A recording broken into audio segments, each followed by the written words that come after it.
राधे राधे दोस्तों, जय श्री कृष्णा। स्वागत है आपका हमारे चैनल पर। चलिए आज एक ऐसे वीर योद्धा की बात करते हैं जिनकी चर्चा आजकल बहुत हो रही है। धरती का सबसे शक्तिशाली राजा जो बिना एक आंख, एक कान और एक हाथ और एक पैर ना होने के बावजूद जिसने मुगलों से लड़कर दिल्ली का तख्त पलट कर रख दिया था। महाराणा प्रताप के दादा और मेवाड़ के सबसे शक्तिशाली राजा कि आखिर क्या है असली कहानी, जो आज मुट्ठी भर लोग अपने स्वार्थ सिद्धि के लिए उनके बारे में उन्हें गद्दार साबित करने का प्रयास कर रहे हैं। क्या आप जानते हैं कि उस समय मुगलों ने जो इतिहास लिखवाया और चंद सिक्कों के लालच में जो इतिहासकारों ने मुगलों की चाटुकारिता की और जो झूठा इतिहास लिखा, उन्हें ही पढ़कर आज ये लोग महाराणा प्रताप के दादाजी, जिन्हें महाराणा सांगा के नाम से जानते हैं, उनके बारे में उटपटांग बातें कर रहे हैं। चलिए जानते हैं उनकी असली कथा। एक ऐसा वीर राजा जिसका एक हाथ नहीं था, एक आंख नहीं और एक कान भी नहीं था। वो लंगड़ा कर चलते थे, लेकिन इसके बावजूद भी अपने जीवन काल में उन्होंने कोई भी युद्ध नहीं हारा था। और जब भी वे रणभूमि में आते थे, मुगल सैनिकों को देखकर और मुगल सैनिक उन्हें देखते ही वहाँ से डर के मारे भाग जाते थे और थर थर काँपने लगते थे। एक ऐसा वीर राजा जिसके शरीर पर 80 घाव लगने के पश्चात भी वह अपनी मूँछों पर ताव देते हुए मुगल सैनिकों से लड़ते रहे। एक वीर जिसने उसके ही परिजन द्वारा उन्हें जहर देकर मार दिया गया ताकि वह दोबारा युद्ध भूमि में उतरे ही ना। दोस्तों, उस समय भी यह चीज़ें बहुत चलती थी। ताज और तख्त के लिए लोग अपने अपनों के दुश्मन बने पड़े थे। इसीलिए तो हम इतने वर्षों तक गुलाम रहे हैं, जो आज भी चल रहा है। आज भी हम जातिवाद के लिए लड़ रहे हैं। कोई किसी को गाली दे रहा है, कोई किसी जाति को गाली दे रहा है, जबकि सच पूछिए तो हमको एक ही होना चाहिए था। भारत का एक आखिरी वीर राजा जिसने दिल्ली सल्तनत को अकेले ही ललकारने की कोशिश की और फिर दिल्ली का तख्त ही पलट कर रख दिया, जिन्हें खुद बाबर ने अपने साथ शामिल होने का न्योता तक भेजा था। 12 अप्रैल 1482 को मेवाड़ के चित्तौड़ में महाराणा रायमल के घर में जन्मे महाराणा संग्राम सिंह उर्फ राणा सांगा को आगे चलकर पूरे भारत का इतिहास बदलने वाले थे। दरअसल महाराणा रायमल की 3 पुत्र थे, जिसमें सबसे बड़े पुत्र थे महाराणा पृथ्वीराज, जिन्हें फ्लाइंग प्रिंस के नाम से भी जाना जाता है। ऐसा कहते हैं कि जब भी वह युद्ध भूमि में उतरते थे, वह इतनी तेजी से आक्रमण करते थे कि कोई उन्हें देख भी नहीं पाता था। युद्ध भूमि में उन्हें देखना ही असंभव था। उन्होंने टोडावर पर आक्रमण करके लल्ला खान पठान को हराकर सोलंकियों को उनका राज वापस कर दिया था और वहाँ की राजकुमारी तारा से विवाह किया था, जिसके नाम पर आज अजमेर किले का नाम, उस समय अजमेर किले का नाम तारागढ़ रखा गया था। दूसरे थे महाराणा जयमल, जो बेहद सूरवीर और तलवार चलाने में एकदम माहिर कुशल योद्धा थे। फिर तीसरे नंबर पे थे राणा कुंभा के पौत्र और राणा रायमल के तीसरे पुत्र राणा सांगा, जो अपने पिता और भाइयों के देहांत के बाद सन 1509 में 27 वर्ष की उम्र में मेवाड़ के उत्तराधिकारी बने। इनका शासनकाल 1509 से लेकर 1527 तक रहा। महाराणा सांगा ने अपने जीवन काल में इब्राहिम लोदी, बाबर महमूद खिलजी जैसे इस्लामिक शासकों के साथ युद्ध लड़ा और कभी हारे नहीं। इसलिए उन्हें संग्राम जीतने वाला संग्राम सिंह नाम की उपाधि भी प्राप्त हुई थी। उन्होंने अपने जीवन काल में एक भी युद्ध नहीं हारा, जिसमें उन्होंने आखिरी बार लड़कर और अपनी मातृभूमि के लिए अपना सर्वस्व बलिदान दे दिया। तो चलिए जानते हैं उनके बारे में और विस्तार से। राणा सांगा के संपूर्ण परिवार के द्वारा कितने युद्ध लड़े गए और कितने युद्ध जीते गए, उन्होंने अपने संपूर्ण जीवन काल में क्या क्या किया। राणा सांगा के परिवार की बात की जाए तो उनकी पत्नी का नाम था करुणावती। उनके 4 पुत्र थे, जिनके नाम थे रतन सिंह, द्वितीय उदय सिंह, द्वितीय भोजरार और विक्रमादित्य था। सन 1509 में 27 वर्ष की आयु में मेवाड़ के शासक बने थे राणा सांगा। सिसोदिया राजवंश के सूर्यवंशी शासक थे वह।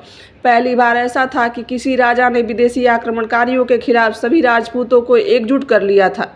उनके शासन में उनके साथ 7 राजा, 9 राव और 104 सरदार आए थे। उन्होंने दिल्ली, गुजरात, मालवा मुगल बादशाहों से आक्रमण में अपने राज्य को बहादुरी से सुरक्षित किया था। राणा सांगा ने इब्राहिम लोदी, महमूद खिलजी और बाबर के खिलाफ कई लड़ाइयाँ लड़ी थी। उन्होंने सभी को धूल चटाई थी।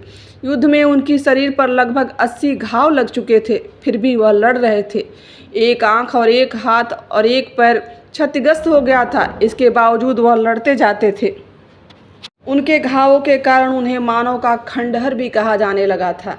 गुजरात के सुल्तान मुजफ्फर से राणा सांगा का संघर्ष ईडर के कारण हुआ था। ईडर के राव भंडार के 2 पुत्र थे, सूर्यमल और भीम थे। सूर्यमल के बाद उनका बेटा रायमल ईडर की गद्दी पर बैठा हुआ था, परंतु रायमल के चाचा भीम ने गद्दी पर कब्जा कर लिया तो रायमल ने मेवाड़ में आकर शरण ली, जहां महाराणा सांगा ने अपनी पुत्री की सगाई उनके साथ कर दी और 1516 में रायमल ने महाराणा सांगा की सहायता से भीम के पुत्र भाईमल को हटाकर फिर ईडर पर पुनः उनका अधिकार करा दिया। इसमें गुजरात का सुल्तान मुजफ्फर भड़क गया और उसने अहमदनगर के जागीरदार निजामुद्दीन को युद्ध के लिए भेजा, परंतु निजामुद्दीन भी हार का सामना करना पड़ा और उसके बाद सुल्तान मुजफ्फर ने मुबाशिर जुल मुल्क को भेजा और फिर उसे भी हार का सामना करना पड़ा। इसके बाद सुल्तान मुजफ्फर ने 1520 में मलिक अजाय और केबाउओ मुल्क के राजा के 2 अलग अलग सेनाओं मेवाड़ आक्रमण करने के लिए भेजी। मालवा का सुल्तान महमूद भी इस सेना के साथ आ मिला, किंतु मुस्लिम अफसरों में अनबन के कारण मलिक अयाज आगे नहीं बढ़ सका और संधि कर ली, उसे वापस लौटना पड़ा। यह भी कहा जाता है कि राणा सांगा ने मालवा के शासक महमूद खिलजी को युद्ध में हराने के बाद आगरा के निकट एक छोटी सी नदी पिलिया घाट पर अपने साम्राज्य को बढ़ा लिया था। सिर्फ यही नहीं, उस समय दिल्ली के तख्त पर राज करने वाले इब्राहिम लोदी को भी महाराणा सांगा ने हटा दिया था। महाराणा सांगा ने सिकंदर लोदी के समय से ही दिल्ली पर कई इलाकों पर अपना अधिकार करना शुरू कर दिया था। सिकंदर लोदी के उत्तराधिकारी इब्राहिम लोदी ने 1517 में मेवाड़ पर आक्रमण कर दिया था और खतौली, जिसे आज कोटा के नाम से जाना जाता है, उस स्थान पर दोनों पक्ष के बीच एक भयंकर युद्ध हुआ, जिसमें महाराणा सांगा की विजय हुई थी। इस युद्ध में सांगा का बायां हाथ कट गया था और घुटने पर तीर लगने की वजह से वह हमेशा के लिए लंगड़े हो गए थे। खतौली की पराजय का बदला लेने के लिए 1518 में इब्राहिम लोदी ने मियाँ माखन को अध्यक्षता में महाराणा सांगा के विरुद्ध एक बड़ी सेना भेजी, जिसे खुद महाराणा सांगा ने हरा दिया। सिर्फ यही नहीं, उन्होंने माड़ू के सुल्तान को भी हराया था। कहते हैं कि राणा सांगा ने माड़ू के शासन सुल्तान मोहम्मद को युद्ध में हारने के बाद उसे बंदी बना लिया था, परंतु उन्होंने अपनी उदारता दिखाते हुए फिर से वापस उसे छोड़ दिया और उसका राज्य पुनः उसे सौंप दिया। शायद यही उदारता हमारे देश के हमारे वीरों के लिए कमजोरी हो गई थी। आज भी बहुत से लोग मानते हैं कि महाराणा सांगा के बराबर से हाथ मिलाया था। कुछ लोग उन्हें देशद्रोही गद्दार मानते हैं, जबकि सच्चाई इससे बिल्कुल उलट है, क्योंकि मैंने पहले ही कहा था, इतिहास मुगलों ने चंद सिक्के फेंक कर चाटुकार इतिहासों द्वारा लिखवाया था। बाबर ने महाराणा सांगा के साथ संधि के लिए न्योता भेजा था, जिसे महाराणा सांगा ने ठुकरा दिया था। ऐसा कहा जाता है कि बाबर चाहता था कि राणा सांगा इब्राहिम लोदी के खिलाफ युद्ध में उनका साथ दे, लेकिन महाराणा सांगा ने दिल्ली और आगरा के अभियान के दौरान बाबर का साथ नहीं दिया था और ना ही उन्होंने बाबर को कोई भी न्योता भेजा था। राणा को लगता था कि बाबर भी तैमूर के भांति दिल्ली में लूटपाट करके और लौट जाएगा, किंतु 1526 ईस्वी में राणा सांगा ने देखा कि इब्राहिम लोदी को पानीपत के युद्ध में परास्त करने के बाद बाबर दिल्ली के शासन करने लगा था। तब राणा सांगा ने बाबर से युद्ध करने का निर्णय कर लिया। कहते हैं कि खानवा युद्ध शुरू होने से पहले राणा सांगा के साथ हसन खान, मेवादी, महमूद लोदी और अनेक राजपूत अपनी अपनी सेना लेकर राणा के साथ हो लिए थे और आगरा को घेरने के लिए सभी आगे बढ़े। बाबर से बयाना के शासक की सहायता मांगी और ख्वाजा मेहदी को युद्ध के लिए बयाना भेजा, परंतु राणा सांगा ने उसे भी पराजित करके बयाना पर अधिकार कर लिया था। लगातार मिल रही हार से मुगल सैनिकों में डर बैठ गया था। ऐसे में बाबर ने मुसलमानों को एकजुट करने के लिए उन पर भी टैक्स यानी कर हटाकर जिहाद का नारा दिया। बड़े स्तर पर युद्ध की तैयारी की गई। फिर हुआ खानवा का युद्ध, जो 1527 में महाराणा सांगा और मुगल बादशाह बाबर के बीच में एक भयानक युद्ध था। खानवा के मैदान में दोनों सेनाएं बीच जबरदस्त खूनी मुठभेड़ हुई। बाबर की सेना में 2 लाख मुगल सैनिक थे और ऐसा कहा जाता है कि राणा सांगा के पास भी बाबर जितनी विशाल सेना थी। बस फर्क यह था कि बाबर के पास गोला बारूद का बड़ा जखीरा था और राणा के पास केवल साहस और वीरता। कहते हैं कि युद्ध में बाबर ने राणा सांगा के साथ लड़ रहे लोदी सेनापति को लालच दिया, जिसके चलते सांगा को धोखा मिला और उसके पश्चात लोदी उसकी सेना बाबर के साथ जाकर मिल गई। लड़ते हुए राणा सांगा बुरी तरह से जब घायल हो गए थे और खून से लहूलुहान हो गए थे, लेकिन उन्होंने इसकी परवाह बिल्कुल नहीं की और युद्ध में डटे रहे। इस युद्ध में उन्हें कुल मिलाकर 80 घाव आए थे। उनकी लड़ाई में दिखी वीरता से बाबर के भी होश उड़ गए थे।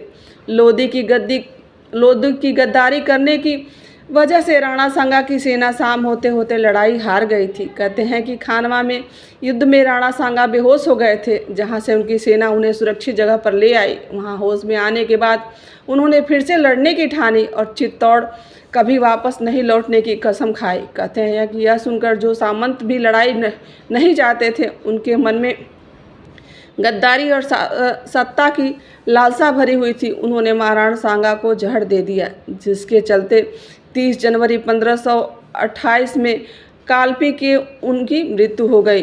उनके देहांत के बाद अगला उत्तराधिकारी उनके पुत्र रतन सिंह द्वितीय बने, लेकिन वह भी वीरगति को प्राप्त हो गए। कहते हैं कि राणा सांगा का विधि विधान से अंतिम संस्कार मंडलगढ़ में, जो कि आज भीलवाड़ा के नाम से जाना जाता है, वहाँ किया गया था। इतिहासकारों के अनुसार उनके दाह संस्कार स्थल पर एक छतरी बनाई गई। कुछ भी कहो, राणा सांगा जैसा राजा कभी धरती पर न जन्मा है और न ही दोबारा कभी जन्म लेगा, क्योंकि ऐसे सूरवीर सिर्फ एक बार ही जन्म लेते हैं और सदा के लिए अमर हो जाते हैं।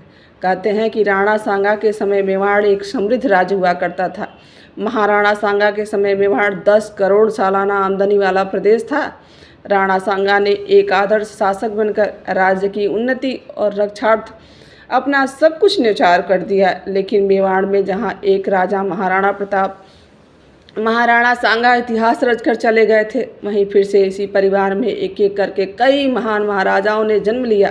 कहते हैं कि महाराणा सांगा की मृत्यु के बाद उनके पुत्र रतन सिंह द्वितीय को गद्दी पर बिठाया गया, लेकिन वह भी बेहद जल्दी वीरगति को प्राप्त हो गए। जिसके बाद उनके दूसरे बेटे उदय सिंह द्वितीय को राजगद्दी पर बैठाया गया, जिसमें कुल के आगे चलकर महाराणा प्रताप जैसे शूरवीर योद्धाओं ने जन्म लिया।